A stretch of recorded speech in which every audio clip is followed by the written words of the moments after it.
புன்னகையின் மறுபடிவம் எடுத்து மணி மேகலையில் செல்கைகள் கொடுத்து மேகமென கரும்பூந்தல் குடித்து இந்த கூலி மகள் மோகாமல் நடத்து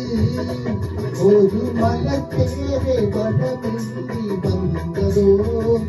ஒரு மலத்தேரை வடமின்றி வந்ததோ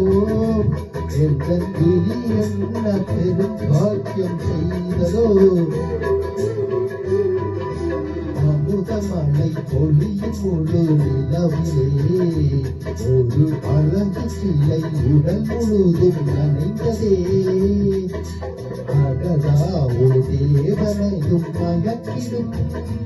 என்ற ஐந்தறிவு